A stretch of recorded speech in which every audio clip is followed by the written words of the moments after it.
اعوذ باللہ من الشیطان الرجیم بسم اللہ الرحمن الرحیم بسم اللہ والحمد للہ والصلاة والسلام علی سید الانبیاء والمرسلین وعلی آلہ الطیبین واصحابہ المطہرین ومن اتبعہم اجمعین اما بعد فاعوذ باللہ من الشیطان الرجیم بسم اللہ الرحمن الرحیم ولا تہنوا ولا تحزنوا وانتم الاعلون ان کنتم مؤمنین آمنت باللہ صدق اللہ العظیم وبلغنا رسولہ النبی الکریم ونحن علی ذالک لمن الشاہدین والشاکرین والحمد للہ رب العالمین۔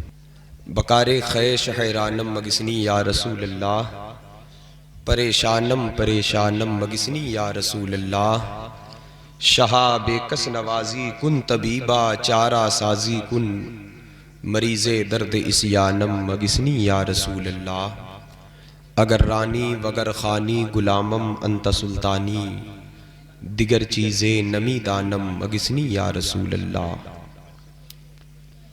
غوث اعظم بمنے بے سر و سامہ مدد قبلہ دین مدد کعبہ ایماں مدد قادریم نعرہ یا غوث اعظم میزنم دمز شیخ احمد رضا خان قطب عالم میزنم۔ حضرات محترم معزز ملت اسلامیہ، آج کی یہ بزم پاک جشن عید میلاد النبی صلی اللہ علیہ وسلم و اصلاح معاشرہ کانفرنس جس میں ہم لوگ شرکت کیے ہوئے ہیں، ادھر ملو ادھر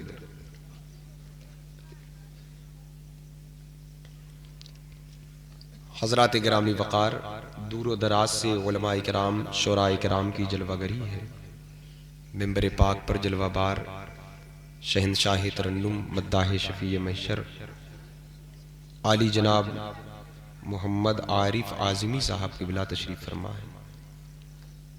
نقیب اہل سنت عالی جناب حضرت حافظ و قاری محمد عارف صاحب قبلہ مبارک پور اعظم گڑھ، ریاض صاحب قبلہ مبارک پوری وہ بھی تشریف فرما ہے۔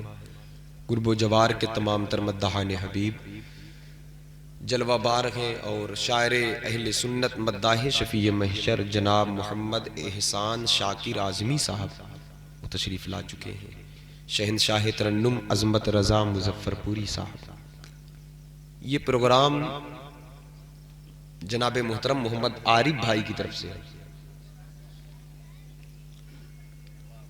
حضرات گرامی وقار، ان کی ایک تنظیم ہے جو اصلاح معاشرہ کے غرض سے ملک کے مختلف حصوں میں ان کی طرف سے یہ پروگرام ہو رہا ہے۔ ملک کے مختلف حصوں میں ان کی طرف سے یہ پروگرام ہو رہا ہے۔ اللہ انہیں سلامت رکھے، اس کار خیر کا بہتر اجر اللہ عطا فرمائے، کہ محنتوں کو قبول فرمائے اور مقصد میں کامیابی عطا فرمائے۔ حضرات گرامی وقار، ہمارا آپ کا یہاں پر جمع ہونا ایک مقصد کے تحت ہے۔ بہت ساری خرابیاں، بہت ساری برائیاں، بہت سارے گناہ ہمارے اندر، ہمارے گھروں میں، ہمارے معاشرے میں، ہمارے ماحول میں داخل ہو چکے ہیں۔ کامیابی کے لیے ہم کو ان گناہوں کی عادت سے باہر نکل کر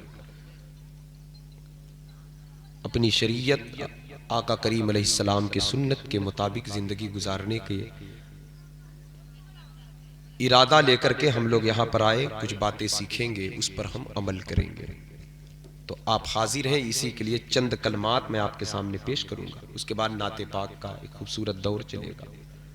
توجہ کے ساتھ آپ سماعت فرمائے آنے والی بات کو۔ اس سے پہلے جی لگا کر آئیے ہم لوگ مل کر اپنے آقا و مولا حضور نبی کریم صلی اللہ علیہ وسلم کی بارگاہ میں ہدیہ درود و سلام کی نظر عقیدت پیش کر لیں۔ پڑھیں اللہم صلی علی سیدنا نبینا و مولانا محمد معدن الجود والکرم وآلہ و اصحابہ وبارک وسلم۔ درود پاک کے تعلق سے بے شمار حدیثیں آئی ہیں، ایک حدیث شریف سن بھی لیجئے اور یاد بھی کر لیجئے، اور کل دوسروں کو اپنے پڑوس میں اپنے دوستوں کو بتائیے گا۔ بہت ساری باتیں بتاتے ہم، اپنی باتیں سنا کریں، یاد رکھا کریں، سن کے اور اس پر عمل بھی کریں، اور عمل کرنے کے بعد اس کو بتائیں بھی محبت سے۔ پیارے آقا نبی کریم صلی اللہ تعالی علیہ وسلم ارشاد فرماتے ہیں کہ جو درود شریف پڑھنا بھول گیا وہ جنت کا راستہ بھول گیا. یاد ہو جائے گی یہ بات.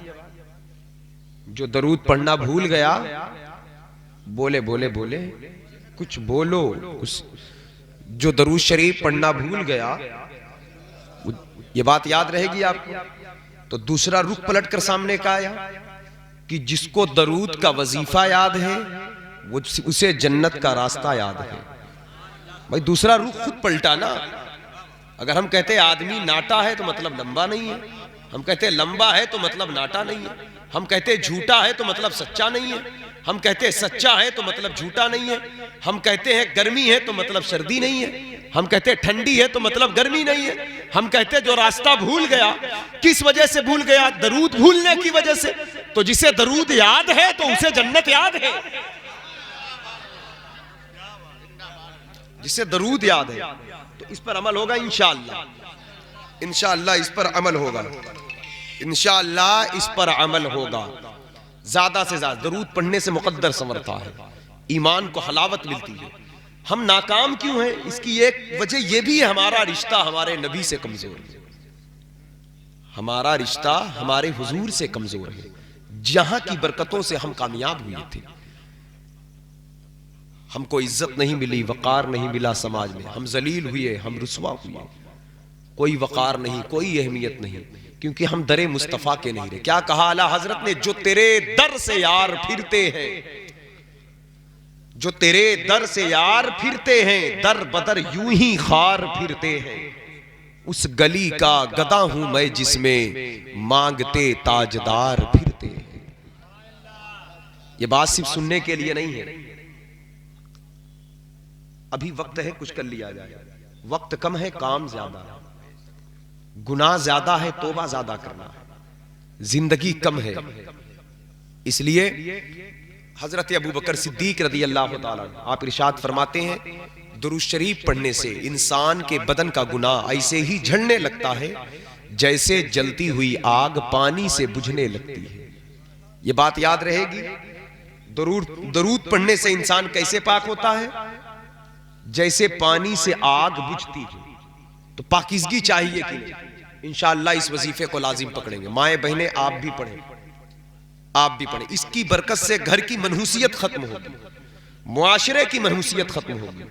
طبیعت کے اندر جو سستی کاہلی ہے، جو گناہوں کا بار بار خیال آتا ہے، درود کی برکت سے اس کی حفاظت ہوگی ہماری آپ کی.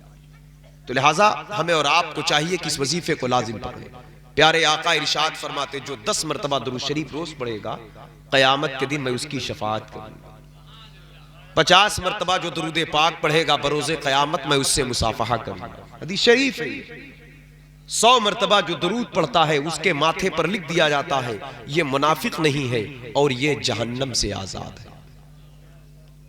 تو لہٰذا میں آپ کو تعداد تو نہیں بتاؤں گا کتنا پڑھنا ہے، لیکن جتنا پڑھے کم جانا. ایک حدیث شریف آئی جس نے ایک بار درود شریف پڑھا اس کے 80 سال کے گناہ معاف ہو جاتے، مگر شرط یہ کہ وہ ایک بار قبول ہو جائے. حالانکہ درود قبول ہی قبول ہے، لیکن وہاں دوسری قبولیت مانگی جا رہی لگ رہا ہے، وہاں کچھ اور مانگا جا رہا ہے. تو جو اس ایک میں 80 سال کی گناہ کی معافی ہے وہ درود ہے کہاں؟ وہ ہے کہاں کہ وہ قبول ہو؟ تو اس قبولیت کو تلاش کرو، اس ایک کو تلاش کرو، لاکھوں پڑھ کر، ہزاروں پڑھ کر، اسی بیچ میں وہ ایک ہے، اسی بیچ میں وہ ایک ہے. تو لہٰذا اس لیے جب تک ہم گناہوں کی بھنور سے نہ نکلیں گے، جب تک اللہ کی رحمت کے سائے میں نہ آئیں گے. آپ دیکھیں قرآن نے کیا کہا، وَلَا تَهِنُوا وَلَا تَحْزَنُوا وَأَنْتُمُ الْأَعْلَوْنَ إِن كُنتُم مُؤْمِنِينَ. خوف نہ کرو، غم نہ کرو، رنج نہ کرو، تم ہی غالب رہو گے اگر تم مومن ہو. تم ہی غالب رہو گے. تو اس کا مطلب یہ قرآن کی آیت یہ معیار بتا رہا ہے. آج ہم مغلوب ہیں مطلب ہمارے اندر ایمان کی حلاوت نہیں ہے، مطلب یہ کہ ہم نہیں ہیں. مطلب یہ آج کیا ہے، الیکشن کا وقت چل رہا ہے. اب اللہ جو چاہے بہتر کرے گا، اس پر کوئی بات نہیں، لیکن پورا سنسد بھون مسلمانوں کے سنسدوں سے بھر جائے، پورا ودھان سبھا مسلمانوں کے ودھائکوں سے بھر جائے، پھر بھی آپ کامیاب نہیں. کیونکہ قرآن نے معیار یہ نہیں دیا ہے کہ آپ بڑے بڑے لیڈر بن جاؤ، بڑے بڑے مقام پہ چلے جاؤ. قرآن نے آپ کی کامیابی کا معیار وَأَنْتُمُ الْأَعْلَوْنَ إِن كُنتُم مُؤْمِنِينَ، کپڑا پھٹا ہو مومن ہو تو کامیاب ہو، فاقہ کش ہو مومن ہو تو کامیاب ہو. سمجھ رہے ہیں آپ؟ جہاں اب مومن کون ہے آپ دیکھیں. ابھی میں نے دیکھا شہروں میں کچھ لوگوں پروگرام سے واپسی میں لوٹتے ہوئے کچھ لوگ کو میں نے دیکھا کہ رات کو 2 بجے 3 بجے اسٹیشن پر وہ کمبل بانٹ رہے ہیں. نہ کوئی کیمرہ ہے، نہ کوئی ویڈیو بنانے والا ہے، نہ کوئی لائک کرنے والا ہے، نہ ان کو کوئی یہ خواہش ہے. اب قریب سے دیکھا گیا آخر یہ ہے کون، تو پتہ کیا چلا یہ کچھ غیر لوگ ہیں جو ہمارے نبی کا کلمہ بھی نہیں جانتے، پڑھتے بھی نہیں، ان کا تعلق بھی ہم سے نہیں ہے. افسوس یہ ہوتا ہے خدمت خلق پر رات بھر جاگ جاگ کر تقریر ہم کریں، عمل کوئی اور کرے. اور ہمارا بندہ اگر کبھی کچھ کوئی کر لے تو وہ آگے پیچھے دیکھتا ہے کوئی دیکھ رہا ہے کہ نہیں. اس خیال اس فکر کے لوگ بیٹھے، مطلب اس فکر کے لوگ ہیں یہ اس دور میں. سمجھ رہے؟ جب تک ان ساری چیزوں سے ہم باہر نہ نکلیں گے، جب تک ہمارا کام اللہ کے لیے نہ ہوگا، رضا الہی کے لیے، تو ہم کسی بھی منزل پر کامیاب نہیں ہو سکتے. کسی بھی منزل پر ہم کامیاب نہیں ہو سکتے. اس لیے ضرورت اس بات کی ہے کہ آؤ اپنے رب. قرآن نے کیا کہا؟ فَفِرُّوا إِلَى اللَّهِ، دوڑو اللہ کی طرف، بھاگو اللہ کی طرف، آؤ اللہ کی طرف، اپنی توجہ کو مبذول کراؤ اللہ کی طرف. یہ دنیا فانی ہے چند دن کی، یہ ختم ہونے والی ہے. یہ دنیا فانی ہے، یہ ختم ہونے والی دنیا ہے. مومن کے اوصاف میں سے یہ بات داخل ہے کہ مومن خدمت کرتا ہے، مومن مدد کرتا ہے. پڑوسی بھوکا ہے ہم کو خیال نہیں، رشتہ دار بھوکے ہیں ہم کو خیال نہیں. ہمارے پاس بینکوں میں بھر بھر کر پیسے رکھے ہوئے ہیں، کچھ غریب مریض دوا علاج کے لیے مر رہے ہیں، ہم کو اس کی فکر نہیں ہے. حالانکہ مومن ایسا نہیں ہوتا. مومن کے اوصاف اللہ کے حبیب علیہ السلام بیان فرماتے ہیں. مومن کون ہوتا ہے؟ فرماتے ہیں میرے آقا مومن سخی ہوتا ہے. فرماتے ہیں میرے مصطفیٰ مومن عادل ہوتا ہے. اور فرماتے ہیں میرے آقا مومن سچا ہوتا ہے. آج کلمہ تو پڑھتے ہیں ہم لیکن بخیل ہیں ہم. کلمہ پڑھتے تو ہیں ہم، انصاف نہیں ہے ہمارے یہاں، ظلم ہے ہمارے یہاں، ظالم ہو گئے ہم. کلمہ پڑھتے تو ہیں ہم، جھوٹ بولتے ہم کاروبار میں، تجارت میں، خرید و فروخت میں، ماحول میں، معاشرے میں، جلوت میں، خلوت میں. آپ بتائیں قرآن نے کامیابی کا جو معیار دیا ہے وہ کہا تم مومن بن جاؤ. ہم کلمہ تو پڑھ لیے، اس کی حلاوت دل تک نہیں پہنچی. کیوں نہیں پہنچی؟ کیونکہ ایمان والے کا کردار بھی ایمان والا ہوتا ہے، باتیں بھی مومن کی ایمان والی ہوتی ہے، اس کا لہجہ بھی ایمان والا ہوتا ہے، اس کے اوصاف بھی ایمان والے ہوتے ہیں. تو لہٰذا ہمیں چاہیے کہ ہم اپنے آپ کو مومن بنائیں. اب مومن کے اوصاف جانتے ہیں؟ مومن کے اوصاف کیا ہے؟ دیکھیں ایک مسلمان ہوتا ہے رسمی مسلمان، اور ایک مومن ہوتا ہے جو اللہ کے نزدیک مومن ہوتا ہے. تو رسمی مسلمان بننے سے کام نہ چلے گا، اس رسم و رواج سے باہر نکلیں. باقی اور جو چیزیں سب دنیاوی چکا چوند ہے، دنیاوی چکا چوند ہے. رسمی رسم و رواج سے باہر نکلیں، دنیاوی چکا چوند میں نہ کھو جائیں. دنیا کی زندگی مختصر ہے. کیا کہا تھا حضرت خواجہ اویس کرنی رضی اللہ تعالیٰ عنہ حضرت عمر فاروق اعظم سے؟ میرے پاس وقت کم ہے، کام زیادہ ہے، اب زیادہ وقت میرا نہ لے، جو ملاقات ہو گئی، اب مجھے اپنا کام کرنے دیں. حضرات گرامی، یہ کس نے کہا تھا؟ یہ اس شخصیت نے کہا تھا جس کی دعا سے حضور علیہ السلام کے امت کی آدھی امت کی مغفرت ہوئی. اس ذات کا نام ہے اویس کرنی پاک. انہوں نے یہ جملہ کہا تھا. حضرات گرامی وقار، تو آپ بتائیں ہم کس خوش فہمی میں مبتلا ہیں کہ ہم کو کچھ مطلب کی فکر نہیں ہے قیامت کے تعلق سے. سرکار غوث اعظم بڑے پیر دستگیر رضی اللہ تعالیٰ عنہ اہل ایمان کے اوصاف دیکھیں. مسلمان اور ہوتا ہے، مومن اور ہوتا ہے. ہر کلمہ پڑھنے والا مسلمان ہے لیکن سب مومن نہیں ہے. مومن جب بن جاؤ گے، ابھی ہم مسلمان، جس دن مومن بن جائیں گے تو مومن پر رب نے کہا تم کامیاب ہو. ایمان والا کون؟ ایمان والا جو اس کا دل نرم ہو جائے گا، آنکھیں حیادار ہو جائے گی، زبان غیبت سے پاک ہو جائے گی. فرماتے سرکار غوث اعظم شیطان کا لشکر 360 لشکروں کے ذریعے ایک بندہ مومن پر حملہ کرتا ہے. 360 روزانہ 24 گھنٹے. اس کی ذریت ہوتی ہے، اس کے حواریین ہوتے ہیں، اس کا پورا لشکر ہوتا ہے. 360 مرتبہ وہ حملہ کرتا ہے. کہا وہ حملے میں تباہ تو سب ہوتے ہیں سب ہوتے، لیکن کہا غوث پاک نے جب وہ شیطان کا لشکر 360 بار حملہ کرتا ہے تو اللہ بندے مومن پر 360 مرتبہ اپنی رحمت کی نظر ڈالتا ہے۔ 360 بار کہا جب اللہ ایک بار رحمت کی توجہ کرتا ہے تو شیطان کے پورے ایک لشکر کو تباہ کر دیتا ہے۔ اور اس کا فائدہ کون پاتا ہے؟ مومن پر توجہ ہوتی ہے۔ اب جس بندے مومن پر 360 مرتبہ ڈیلی رحمت الہی کا نزول ہو، اسے کون ناکام کر سکتا؟ اور پھر فرمایا آقا کریم علیہ السلام کی ایک حدیث آئی۔ آج دیکھیں، آج ہمارے وجود کے اندر، ہمارے رگ رگ میں ہم شیطان کی انگلیوں پر ناچتے ہیں، اس کے اشارے پر ناچتے ہیں۔ ہمارے وجود کے اندر، ہمارے من کے اندر، دل کی دھڑکنوں کے اندر شیطان طاق لگا کر بیٹھا۔ ہم کہتے کیا شیطان ہمارے پاس آئے گا؟ اعلیٰ حضرت فرماتے ہیں شیطان سب سے زیادہ اسی کے قریب ہے جو کہتا ہے شیطان مجھ سے دور ہے۔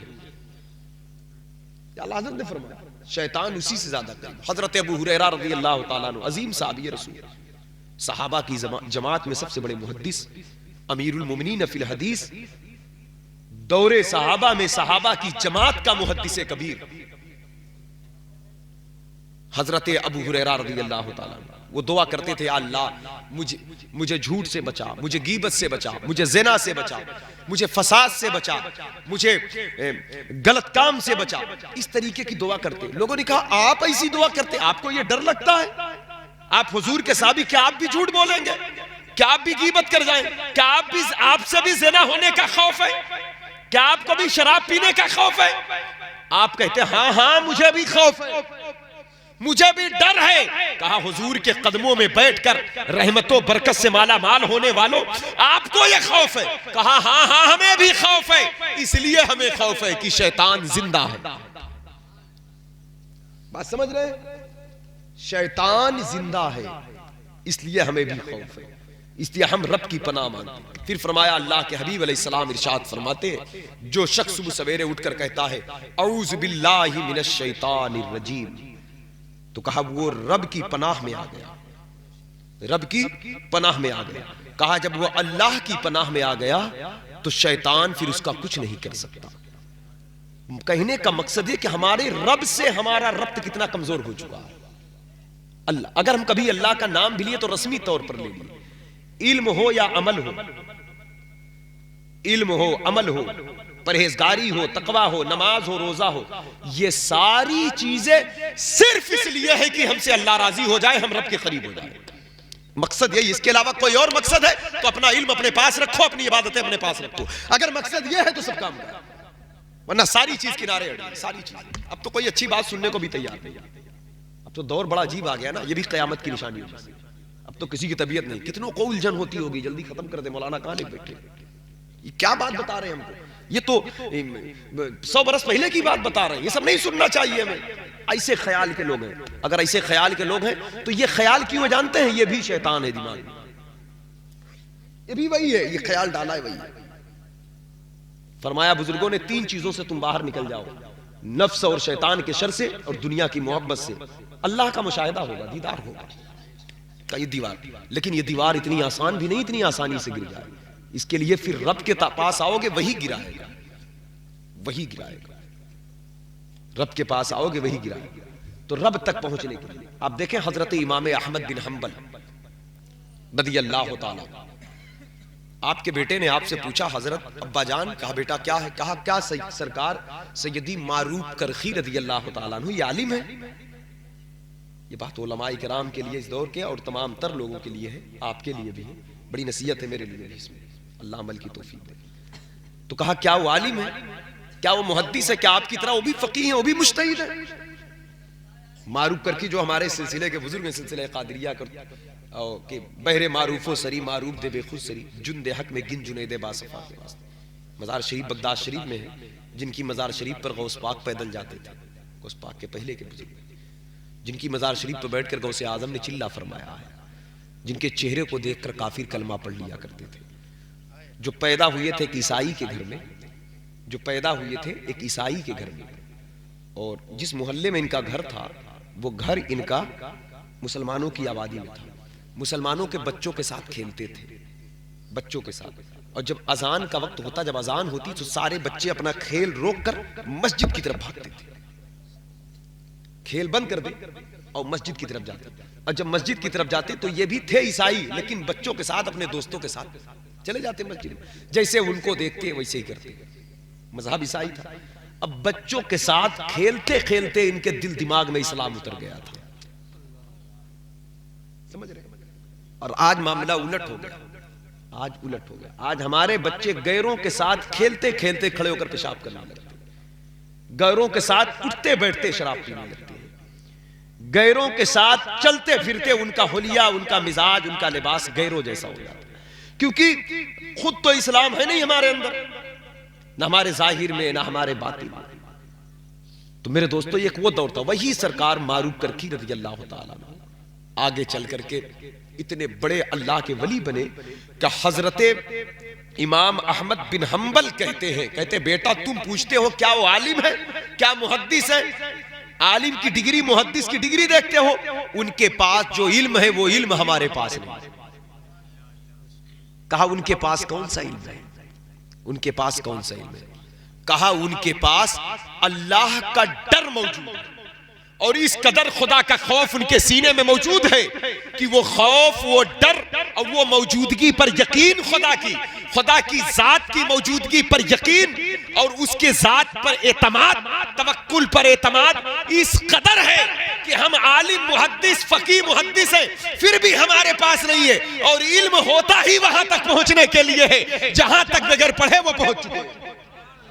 علم ہوتا ہے وہیں تک جانے کے لیے، وہ راستہ ہی وہی ہے. یہ تو 15ویں صدی کا علم نہ، لڑنے جھگڑنے کا علم ہو گیا. اب تو بحث و مباحثہ کا علم ہو گیا، اب تو بڑے فساد ہو گئے. حضرات گرامی وقار، تو اس لیے آؤ رب کی دہلیز پر، اللہ کی چوکھٹ پر، اللہ کے دروازے پر، اس کی محبت کے دہلیز پر آئیں. اللہ سے محبت اور اس سے رشتہ محبت کو بڑھائیں. اپنے رب کو یاد کریں، اپنے رب کو یاد کریں.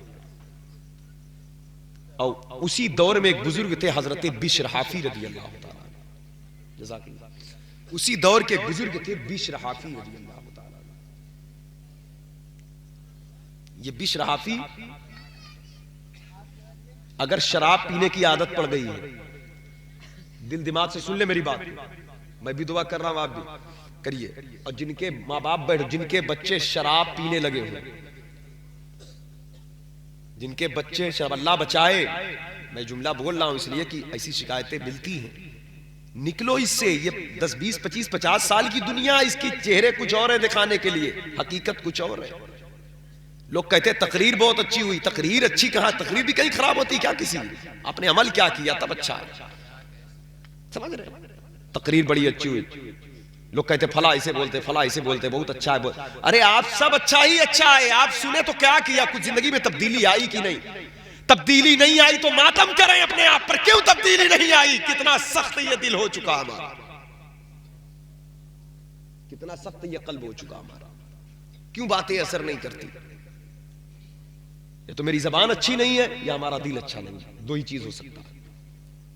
لیکن آپ کا دل اچھا ہے، میری زبان اچھی نہیں. لیکن آپ کے دل کی اچھائی کے صدقے میری زبان اچھی ہو سکتی ہے اگر آپ توجہ سے سنیں گے.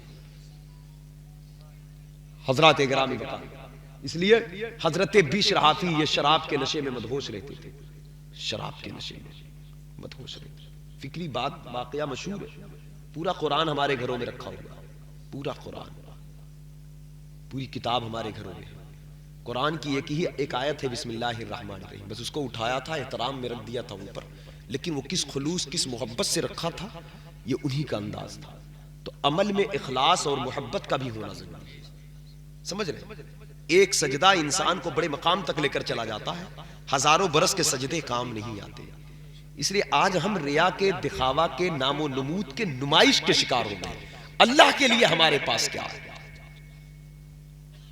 اللہ کے لیے ہمارے پاس کیا ہے؟ اس کے لیے ہم کو اپنے آپ کو تبدیل کرنا پڑے گا. وہ بشر حافی صرف ایک بسم اللہ شریف کا احترام کیا تھا. احترام، یہ ادب، احترام، ادب، یہ بھی بڑی چیز ہے، بھی بڑی چیز ہے. اور یہ بھی کم لوگوں کو حصے ملتا ہے. ادب و احترام یہ کم لوگ پاتے ہیں. ایسے ایسے لوگ اس زمین پر پیدا ہوئے، ایسے ایسے لوگ کہ زمین کے اوپر تھوکتے نہیں۔ آپ تو سنے ہوں گے مکہ مدینہ شریف کا، وہاں کی زمین تو احترام لائے، عام زمینوں پر نہیں تھوکا۔ صوفیہ کی جماعت میں ایسی شخصیتیں گزری ہیں، کہا یہ زمین اللہ کا دسترخوان ہے، اس پر ہم تھوکیں گے؟ اسی پر زندگی گزار دیا ساری۔ ہم قرآن کا احترام نہیں کر پا رہے۔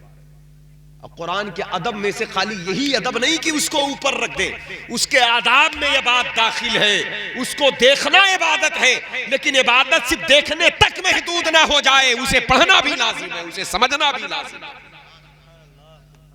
جہالت کے اندھیرے سے نکلو، جہالت کے بھنور سے نکلو۔ اس لیے وہ جناب بشراپی شراب کا کاروبار کرتے، شراب کے نشے میں مدہوش رہتے، لیکن عجب گھڑی آئی کہ اس میں خوشبو لگایا۔ آپ جانتے جیب میں ان کے خوشبو تھی۔ جو لوگ شراب کے نشے میں مدہوش ہوتے ہیں تو وہ خوشبو کا استعمال بہت کرتے ہیں، ان کی عادت ہوتی ہے، تاکہ وہ شراب کی جو بو ہے نا وہ غالب نہ آنے پائے، خوشبو غالب نہ آنے، تو جیب نکالے خوشبو لگایا رکھتی ہے۔ اور اللہ کا فقیر پہنچا، ننگے پاؤں بھاگے، کہا آپ نے بلایا مجھے؟ کہا ہاں، رب کا سلام آیا ہے، اور اللہ کہتا ہے کہ تو نے میرے نام کو بلند کیا، میں تیرے نام کو بلند کروں گا۔ بس دنیا بدل گئی۔ 40 سال اسی بغداد کی زمین پر ننگے پیر چلتے رہے، 40 سال۔ فیض ان کا یہ ہوا کہ صوفیہ کہتے ہیں، الہ آباد کے عظیم بزرگ سیدی سرکار شیخ محمد عزیز سلطان میاں قادری، وہ کہتے بشر حافی کا فیض شراب خانوں میں جاتا ہے، شراب خانوں سے شرابی نکل نکل کر ان کی برکت سے توبہ کرتے، آج بھی کرتے ہیں۔ اور میں نے دیکھا ہے ایسے لوگوں کو۔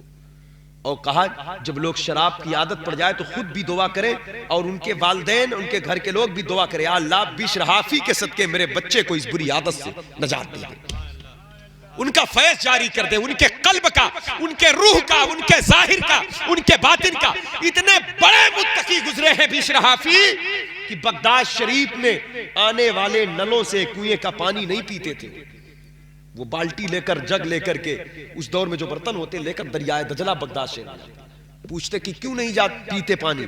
کہا گورنمنٹ نے پائپ ڈالا ہے، پتہ نہیں کس پیسے کا پائپ ڈالا ہے، میری طبیعت گوارا نہیں۔ اتنے بڑے متقی تھے کہ ان کی بہن چلی گئی حضرت امام احمد بن حنبل سے مسئلہ پوچھنے کے لیے، اور کہتی کہ راستے سے قندیلیں گزر رہی تھی، روشنی لے کر لوگ گزر رہے تھے، میں چرخہ کاٹ رہی تھی، کیا میں اس سے فائدہ اٹھا لی ہوں تو میں اس سے نفع حاصل کر سکتی ہوں؟ امام احمد بن حنبل کہتے ہیں خاتون سوال کا جواب بعد میں دیا جائے گا، پہلے تم یہ بتاؤ تم ہو کون؟ تو کہا حضرت سائل کا سوال، سائل کا نام گاؤں پتہ نہیں پوچھا جاتا، سائل کے سوال کا جواب دیا جاتا ہے۔ کہا نہیں، سائل کی حقیقت کو جان کر مسئلے کی نوعیت بدل جاتی ہے۔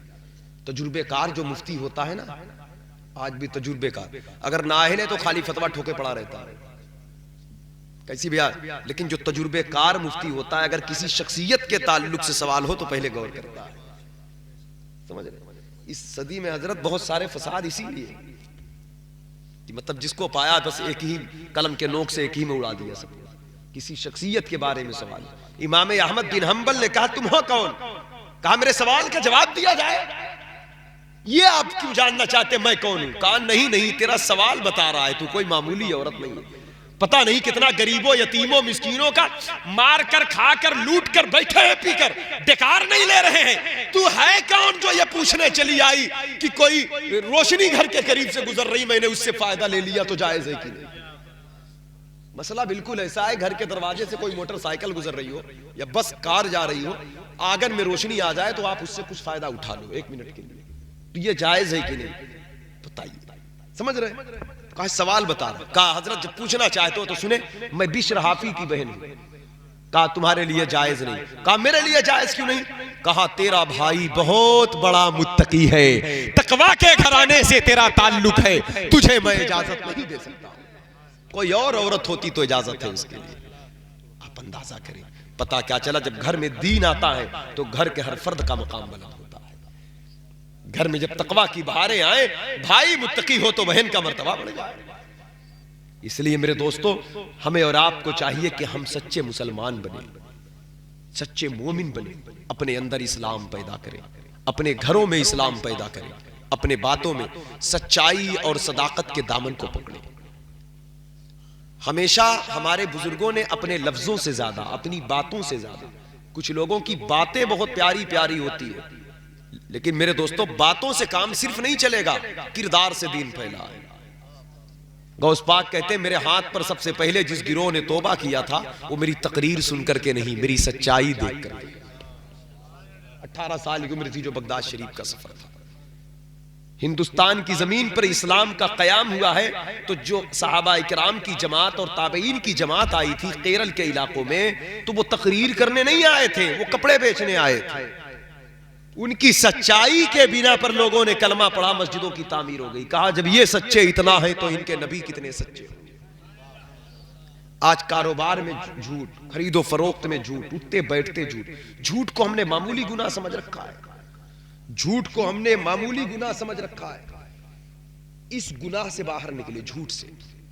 جھوٹ کو معمولی سمجھتے ہیں، جھوٹ پر اللہ کی لعنت ہے، جھوٹ پر اللہ کی لعنت ہے۔ بشر حافی کا ہی قول ہے، اب اس جملے کو نوٹ کر لے، اللہ مجھے بھی عمل کی توفیق دے۔ کہا بندہ رب کا محبوب تب بنتا ہے جب وہ غریبی میں سخاوت کرے۔ بھائی مال ہے تب کسی کو دینا مشکل نہیں ہے، ایک ہی روٹی ہے، خود بھوکے رہ کر کسی بھوکے کو کھلا دینا، یہ رب کی محبوبیت کا درجہ ہے۔ سمجھ رہے ہیں؟ یہ رب کی قربت پانے کا ذریعہ۔ اور پھر فرماتے بشر حافی کہتے جب خوف کا وقت ہو، خوف کا، ظالم بادشاہ ہو، جہاں پر جان مال کا خطرہ ہو، ایسے ماحول میں رہ کر بندہ جب سچ بولتا ہے تو یہ صدیقین کا درجہ پاتا ہے بندہ۔ اس ماحول میں جب سچ بولے، آج تو ہم اچھے ماحول میں سچ نہیں بول پاتے، آج تو اٹھتے بیٹھتے سچ نہیں بول پاتے، آج تو کاروبار تجارت خرید و فروخت میں سچ نہیں بول پاتے۔ اور پھر فرماتے ہیں کہ دیکھو لوگوں کے سامنے تو دنیا پرہیزگار ہے، لوگوں کے سامنے تو سب پرہیزگار ہیں، تقوی والے ہیں، سب متقی ہیں، سب متقی ہیں، سب پرہیزگار ہیں، سب اچھے اچھے ہیں۔ اپنے آپ سے اچھا اچھا سچا چچا سوچنے تو تھوڑی اچھا سچا کوئی ہوتا ہے۔ اچھا وہ ہے جو اللہ کے ہاں اچھا ہے، سچا وہ ہے جو اللہ کے ہاں سچا ہے۔ بشر حافی کہتے ہیں مومن وہ ہے جو لوگوں میں اچھا نہ بنے، جس کی تنہائی اچھی ہو جائے، جس کی خلوت پاک ہو جائے۔ اسی بات کو غوث پاک نے بھی فرمایا۔ پوچھا گیا مومن کون ہے؟ کہا مومن وہ نہیں ہے جس کا ظاہر اچھا ہے، مومن وہ ہے جس کا باطن اچھا ہو جائے۔ سن رہے آپ لوگ؟ بات سمجھ میں آ رہی ہے؟ سن رہے بات آپ لوگ؟ کچھ غور کر رہے ہیں آپ لوگ؟ سب سے بڑا مسئلہ یہ کہ آپ سنتے نہیں، سب سے بڑی تکلیف دہ بات یہ ہے کوئی چیز غور سے سنتے نہیں، کسی مسئلے پر سیریس نہیں ہوتے، کسی چیز پر سیریس نہیں ہوتے ہم، اور سیریس نہ ہوں گے اگر دین کے معاملے میں تو پھر جانتے ہیں پھر ہمارا دن دن پہ دن خراب ہوتا چلا جائے گا۔ مسلمانوں کو عزت اگر کسی نے دیا تھا تو کسی اور نے نہیں، صرف اسلام نے دیا تھا، اور جب تک مسلمان اسلام کے دامن سے لگے رہے تب تک عزت دار رہے۔ جس دن سے رسمی مسلمان بن گئے، رسمی اسلام کے دامن کو پکڑ لیے، اسی دن سے ذلیل و خوار ہو گئے۔ آپ کو آج بھی اگر کوئی عزت دے گا، کوئی عزت دے گا تو پھر نہ کوئی دنیا کی دولت دے سکتی، نہ کوئی دنیا کا لیڈر دے سکتا ہے، نہ کوئی وزیر اعظم دے سکتا ہے۔ کوئی اگر آپ کو عزت دے گا تو وہ عزت در مصطفیٰ کی ہوگی، وہ اسلام کے در سے آپ کو عزت دے گا۔ ادھر جڑو، اپنے رب سے جڑو، اور یہی اپنا پیمانہ بنا لو، ادھر ادھر تاکنا چھوڑ دو۔ 500 روپے پر جو ووٹیں بکتی ہے، ان ساری رسموں کو ختم کرے، اپنے رب کے سامنے دامن پھیلا۔ یہ دنیا والے بھیک منگے کیا دیں گے آپ کو؟ اس در سے بھیک مانگو جو ایک بار مل جائے تو نسلیں کھاتی رہے، قیامت تک برکت نہ جائے۔ دوسرے کی جیب ہم کیوں تاکے؟ اللہ کے در سے کیوں نہیں مانگتے؟ وہ رزاق ہے، اللہ کے در پہ کیوں نہیں آتے؟ اللہ سے جڑو تو یقین تو کرو، جمو تو کبھی سجدے میں جا کر محسوس تو کرو کہاں ہم جھکے ہیں۔ کبھی نادم تو بنو، شرمندہ تو بنو اللہ کے سامنے، شرمندہ تو بنو، خوفزدہ تو بنو، اللہ کے در پہ آؤ، پہلے اپنے آپ کو سمجھو کہ ہم کو پیدا کس نے کیا ہے، ہم کو پیدا کس نے کیا ہے۔ حضرت سلمان فارسی یہی کہہ کر گھر سے چلے تھے، اس رب کی تلاش میں نکلا ہوں جو دل کو دھڑکا رہا ہے، دل دھڑک رہا ہے لیکن وہ نظر کیوں نہیں آتا، اس کو محسوس کرنے کے لیے نکلا ہوں، جاننا چاہتا ہوں رب کیسا ہے۔ تو ہمارا بھی تو دل دھڑک رہا ہے، ہماری بھی تو پلکیں چھپک رہی ہیں۔ اللہ کی وحدانیت کے بارے میں اس قدر ہمارے یقین کمزور ہوتا جا رہا ہے ہمارا۔ حضرات گرامی وقار، اس لیے ہم اپنے اس یقین کو مضبوط کریں، رب موجود ہے۔ آج کوئی بیمار بھی ہو جاتا ہے، بیمار بھی بات سن لے گئے. اے کیا کر رہے ہو یار؟ اچھے سے آپ لوگ سمجھ نہیں آتی بات؟ خاموش بیٹھو. کیوں بات کر رہے ہو؟ خاموشی سے سنو, خاموشی سے, ادب سے سنو, ادب سے سنو. اللہ موجود ہے, اس کو آپ محسوس کریں, ہم بھی محسوس کریں. اللہ موجود ہے, اصل اللہ ہی موجود ہے. سرکار مفتی اعظمین نے کیا کہا؟ لا موجودہ الا اللہ, لا مشہودہ الا اللہ, لا مقصودہ الا اللہ, لا معبودہ الا اللہ, لا الہ الا اللہ. سبحان اللہ, سبحان اللہ. اس کے سوا کوئی موجود نہیں. وہی ذات ہے جو ہمیشہ سے ہے, ہمیشہ ہے, ہمیشہ رہے گی. بے شک, بے شک. رب کے سوا کوئی ذات موجود نہیں. باقی جو اور موجود ہے وہ سب اس کی عطائیں, اس کی عطائیں. جب کوئی اللہ کے در پہ آتا ہے تو پھر بڑی بڑی بیماریوں سے, بڑی بڑی بلاؤں سے, بڑی بڑی مصیبتوں سے, بڑی بڑی تکلیفوں سے وہ بچ جایا کرتا ہے. بس چلتے چلتے وقت کم ہے, لوگ زیادہ ہیں. ایک بات میں کہہ کے رخصت ہو جانا چاہتا ہوں, زیادہ ٹائم ہو گیا بھائی, میں آپ سے معذرت چاہتا ہوں, ٹائم زیادہ ہو رہا ہے. ایک واقعہ دیکھ لے خالی. آپ دیکھیں, ہم کتنا بھی چاہیں اپنی موت نہیں ٹال سکتے.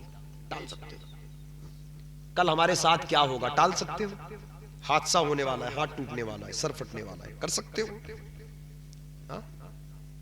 ہماری کڈنی فیل ہونے والی ہے یا فیل ہو گئی ہے, ٹھیک کر سکتے ہو؟ نہ کوئی ٹال سکتا ہے, نہ کوئی بچا سکتا ہے. لیکن وہ اللہ ہی کی ذات ہے. وہ نہ چاہے تو کروڑوں روپے کے ہاسپٹل میں علاج کراؤ, شفا نہیں ہے. وہ چاہے تو 1 روپے کی ٹیبلٹ میں شفا مل جائے. سمجھ رہے؟ آج تو خدا سے زیادہ دوا پر لوگوں کا ایمان ہو گیا, مجبور ہو گئے, ورنہ لا الہ الا اللہ کی جگہ دوا دوا کا کلمہ پڑھے. کم ظرف لوگ ہیں, کم ظرف لوگ ہیں. وہ بھول گئے غوث پاک نے کہا تھا میرے مدرسے کی گھاس کا عرق نکال کر مریضوں کو پلا دو, شفا پا جائے. تو میرے دوستو آپ دیکھیں, یہ ساری چیزیں دوا علاج تک اللہ پہنچا دیتا ہے, وہ جہاں سے چاہتا شفا دیتا ہے. ایک بات صرف یاد رکھیں, آج نمائش کا دور ہے, آج دکھاوے کا دور ہے. جس کے پاس دولت ہے وہ بڑی نمائش کرتا ہے, غریبوں کو حقیر سمجھتا ہے, کمزور سمجھتا ہے, کمزور طبقے کو ذلت کی نگاہ سے دیکھا کرتا ہے, ان کو عزت کی نگاہ سے نہیں دیکھا کرتا ہے. انسان اچھا کرنا نہیں چاہتا, بھلا کرنا نہیں چاہتا, دل کے اندر بدگمانیاں رکھے ہوا, نفرتیں دل کے اندر سجا کے, لوگوں کا بھلا نہیں سوچتا, لوگوں کا نقصان سوچا کرتا ہے. لیکن صرف ایک واقعہ دیکھیں, اس میں نصیحت ہے میرے لیے بھی, آپ کے لیے بھی. حضرت سلیمان علیہ السلام کا دور تھا. آپ کے پاس ایک شخص آیا, کہا حضرت میرے بیٹے کا نکاح ہے, ولیمہ ہے, آپ کی دعوت ہے, آپ تشریف لائے. سلیمان علیہ السلام نے دعوت قبول فرما لیا.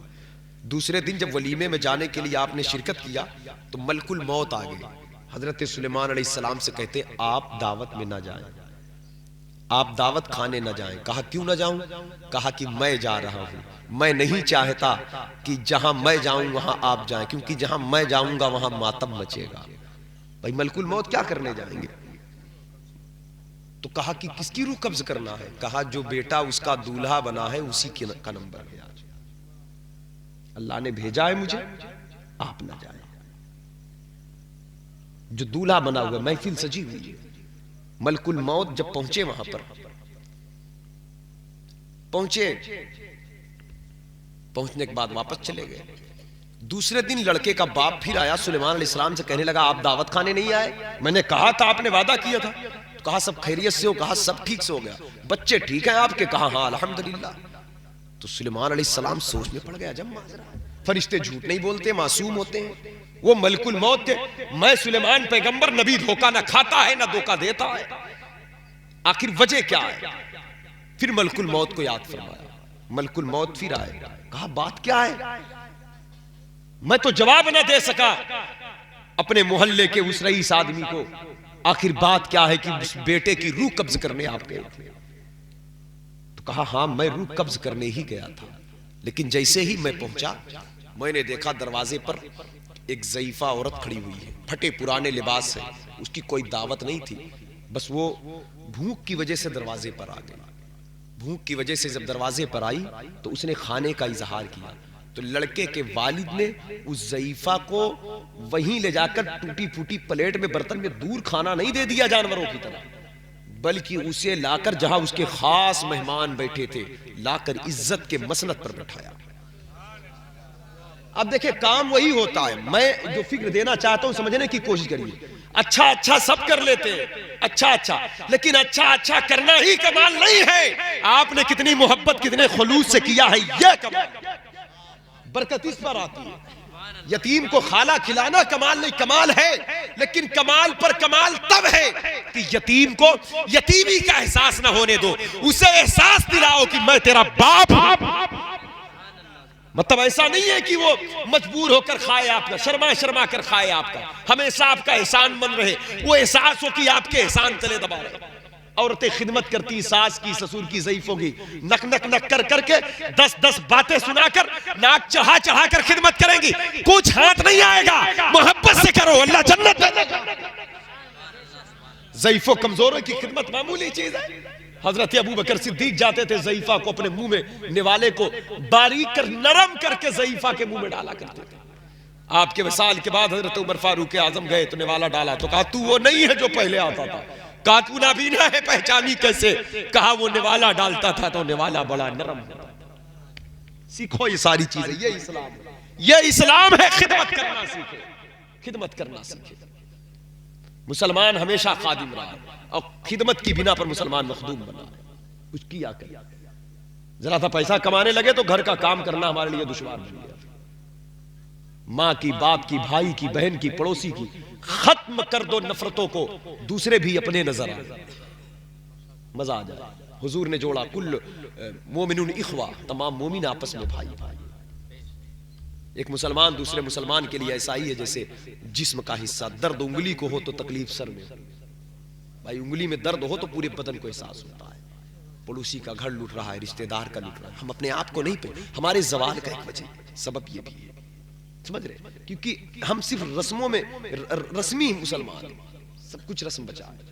لیکن اگر ہمارے اندر کام میں اخلاص آ جائے, خلوص آ جائے, حقیقت کو جانے.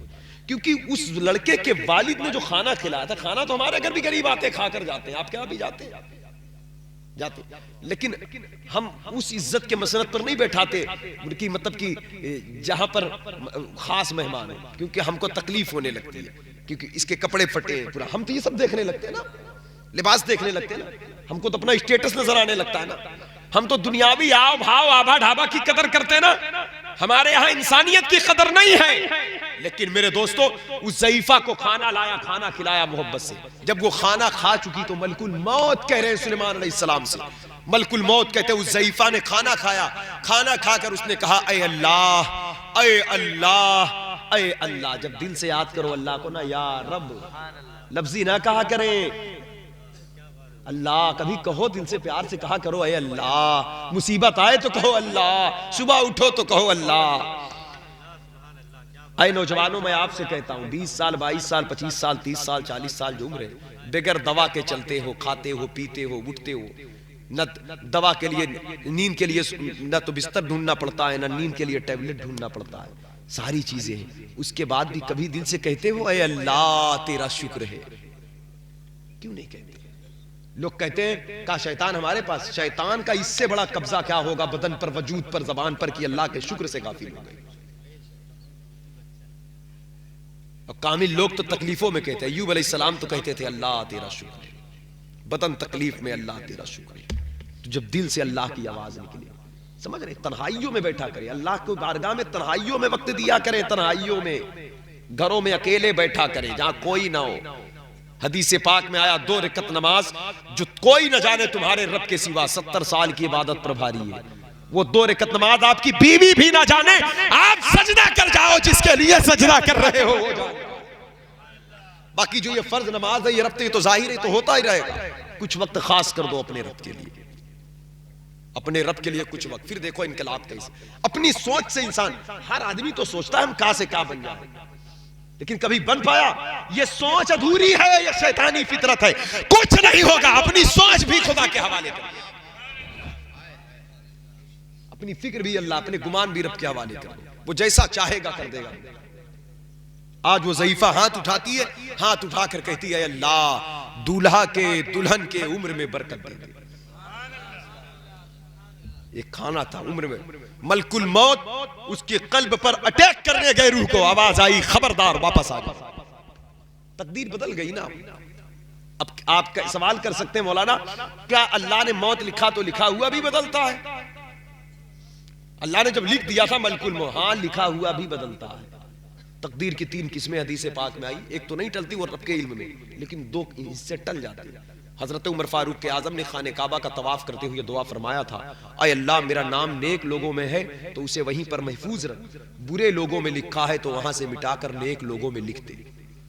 تو لوگوں نے کہا حضور کیا رب کا لکھا بھی مٹتا ہے؟ تو قرآن پڑھا، کہا یمحو اللہ ما یشاء ویثبت وعندہ ام الکتاب، اللہ جو چاہتا ہے باقی رکھتا ہے، جو چاہتا ہے مٹا دیتا ہے، اصلی کتاب کا مالک تو وہی ہے،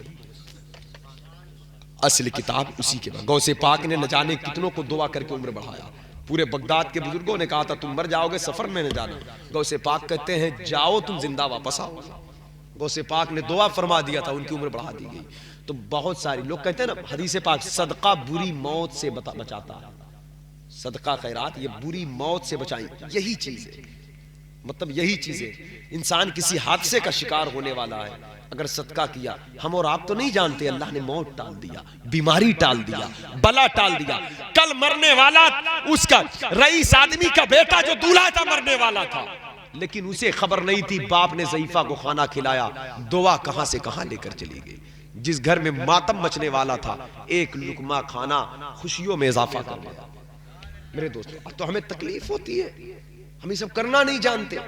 میرے دوستو یہ سب کرنا سیکھیں، یہ سب کرنا سیکھیں، اپنی بساط کے مطابق رب سے جڑیں، قولی بدنی مالی ہر عبادت کے ساتھ جڑیں، زبان سے رب کا ذکر کریں، بدن کو اللہ کی یاد میں لگائیں، اپنے مال کو اللہ کی راہ میں خرچ کریں۔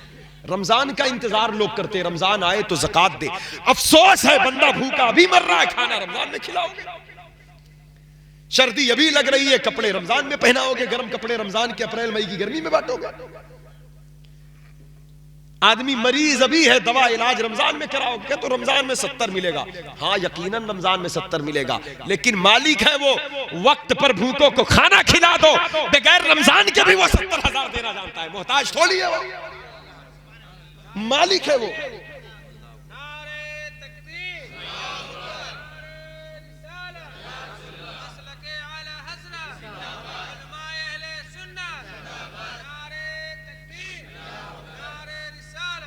مالک ہے وہ، تو لہٰذا اس لیے ایمان والے وہ ہوتے ہیں مومن جن کی غوث پاک کہتے لوگوں میں دیکھ رہا ہوں تمہارا ظاہر مسلمان ہے، تمہارا باطن مسلمان نہیں، تمہاری جلوت مسلمان ہے، تمہاری خلوت مسلمان نہیں، تمہاری زبان مسلمان ہے، تمہارا دل مسلمان نہیں، تمہارا لہجہ مسلمان ہے، تمہارا کردار مسلمان نہیں۔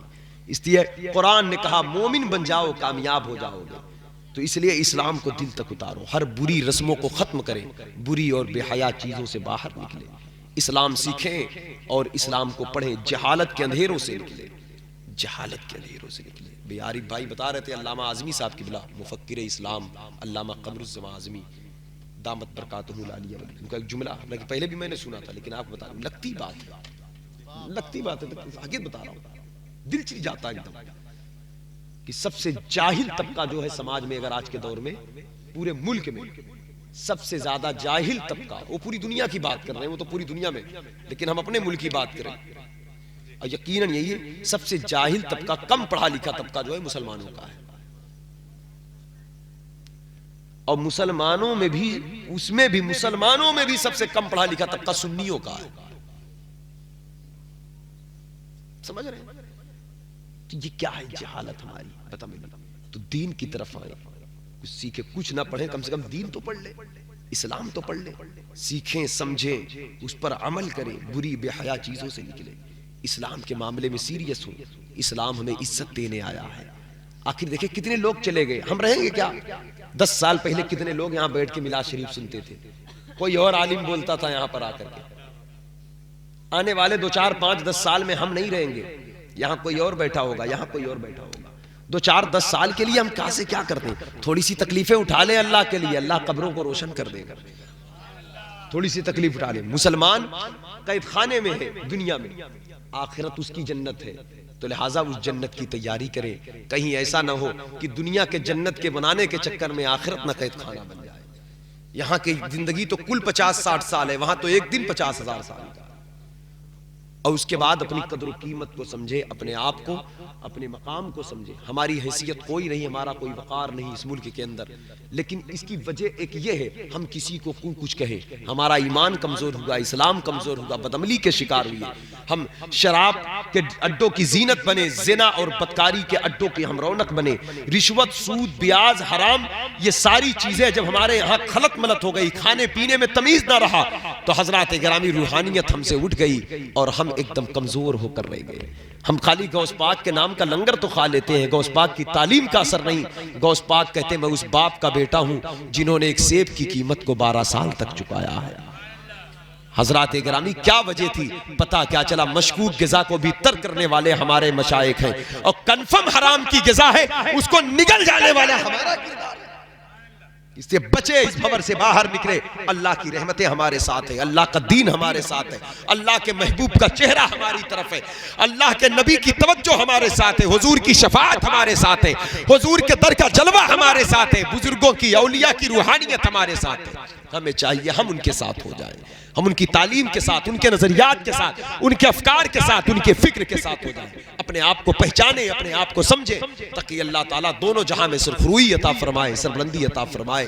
بہرحال طوفان نوح لانے سے چشم فائدہ، دو اشک ہی بہت ہیں اگر کچھ اثر کرے۔ اللہ پاک کی بارگاہ میں دعا ہے اللہ تعالیٰ ہم سب کو نیک بننے کی توفیق عطا فرمائے، نیکوں کی صحبت عطا فرمائے، نیکوں کی رفاقت، ان کی معیت، ان کی قربت عطا فرمائے، اپنا ڈر، اپنا خوف، اپنی خشیت کا غلبہ عطا فرمائے۔ اللہ ہمارے ظاہر و باطن میں ایمان کا، اسلام کا، احسان کا نور عطا فرمائے۔ مشائخ اکرام، اولیاء اکرام کے عبادات کا، معاملات کا، اخلاق کا، اخلاص کا، ان کے اعمال کا، احوال کا، اخلاق کا، عبادات کا، ان کا فیض قلبی، باطنی، ظاہری، باطنی اللہ عطا کرے، پورے معاشرے کو عطا فرمائے۔ اللہ تعالیٰ تمام بری بے حیا باتوں سے بچائے اور اپنے گناہوں سے خود معافی مانگا کرے۔ غوث پاک فرماتے ہیں شیطان سب کچھ کرتا ہے، ایک کام نہیں کرتا، جو وہ نہیں کرتا تم کثرت سے کیا کرو۔ پوچھا گیا وہ کیا نہیں کرتا؟ کہا وہ اللہ سے معافی نہیں مانگتا۔ تو لہٰذا اللہ سے معافی خود مانگا کرے، کلمہ طیبہ پڑھنے کی عادت ڈالے، پڑھنے کی، کلمے کی عادت ڈالے۔ رسم یہ ہے کہ جب باپ کا جنازہ دادا کا اٹھے تو کندھا دو تو لا الہ الا اللہ پڑھو، تیسرے دن چادر بچھا کر 5 کلو چنے بچھا کر 25 آدمی اکٹھا کر کے اسی چنے پر کلمہ پڑھ لو۔ یہ کرو، میں منع نہیں کرتا، لیکن یہ کلمہ صرف اسی لیے نہیں ہے، یہ کلمہ دل کی زندگی ہے۔ روز 100-200 بار پڑھو، سمجھ رہے ہیں؟ روز پڑھیں 100-200 بار، سیریس بنیں، یہ کلمہ پڑھیں۔ جب اس کو پڑھو گے تب اس کا نور اترے گا۔ غوث پاک کہتے یا اللہ لا الہ الا اللہ کا غلبہ میرے ظاہر پر کر دے، میرے باطن پر کر دے، میری زبان پر کر دے۔ اس غلبے کو یا اللہ اس کی برکتوں کو متحقق فرما دے میرے وجود میں، مجھے اس کو فنا کر دے اور اس کلمے کے ساتھ مجھے باقی رکھ۔ یہ دعا ہے غوث پاک کی، آپ دیکھیں غوث پاک کی تعلیمات کو اٹھا کر۔ اس لیے میرے دوستو یہ سب کام ہمارے آپ کے لیے تھا، ہمیں بھی کرنا چاہیے۔